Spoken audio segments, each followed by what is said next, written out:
గొర్రె కషాయవాడిని నమ్ముతుంది అన్నట్టు గుడివాడ అమర్ కషాయాన్ని మించిన జగన్ నమ్మబట్టే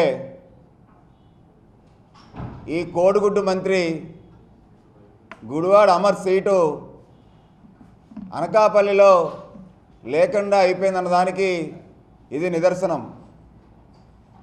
మాట తప్పను మడమ తిప్పను అనేటువంటి జగన్మోహన్ రెడ్డి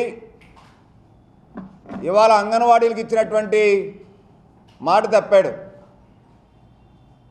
ఏదైతే నవరత్నాలని చెప్పి నవమోసాలు చేసి అలాగే మద్యపాన నిషేధం చేస్తానని చెప్పినటువంటి జగన్మోహన్ రెడ్డి మడమ తిప్పాడు. ఒక ప్రత్యేక హోదా విషయంలో కానీ, స్టీల్ ప్లాంట్ ప్రైవేటీకరణ విషయంలో కానీ, సిపిఎస్ రద్దు విషయంలో కానీ మడమ తిప్పినటువంటి మాట తప్పినటువంటి జగన్మోహన్ రెడ్డి మరి అత్యంత నమ్మకంగా ఉన్నటువంటి గుడివాడ అమర్ని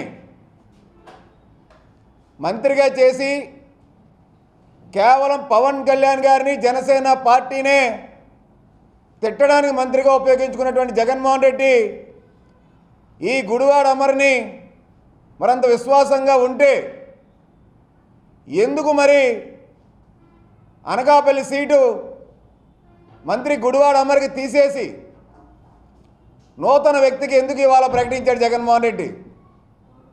నమ్మే వాళ్ళని నట్టేటి ముంచడం అన్నది జగన్మోహన్ రెడ్డి నైజం అనేది ఇవాళ స్పష్టమైంది. ఇదే గుడివాడ అమర్ ఆర్ఈసిఎస్లో తన ఎమ్మెల్యేగా అయిన తర్వాత 200 కోట్ల రూపాయలు పైగా అవినీతి పాల్పడ్డాడని చెప్పి జనసేన పార్టీ ఆధారాలతో ఎప్పటికప్పుడు మీడియా సమక్షంలో తీసుకొచ్చింది.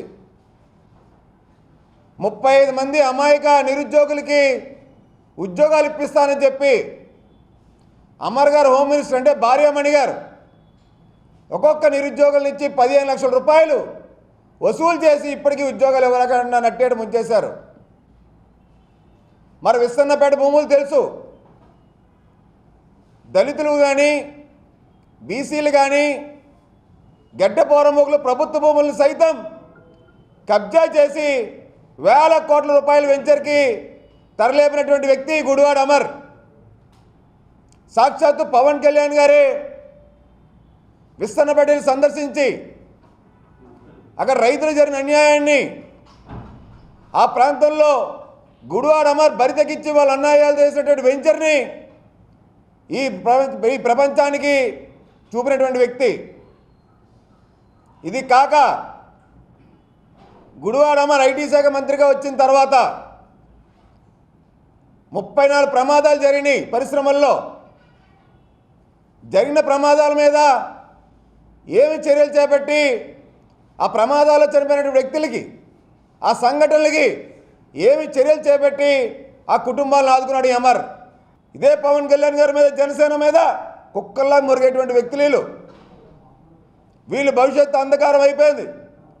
అంటే ఒకటి గుర్తుపెట్టుకోండి, నీతిగా నిజాయితీగా నిష్పక్షపాతంగా రాష్ట్ర అభివృద్ధి కోసం, రాష్ట్ర అభ్యున్నతి కోసం, భావితరాల భవిష్యత్తు కోసం, మన బిడ్డల ఉద్యోగం కోసం, ఉపాధి అవకాశాలు వలసలు పోకూడదనేటువంటి తపనతో పరితపిస్తున్నటువంటి పవన్ కళ్యాణ్ గారి నాయకత్వం రాష్ట్ర ప్రజలందరూ కూడా ఇవాళ ఆశీర్వదించడానికి సిద్ధంగా ఉన్నారు.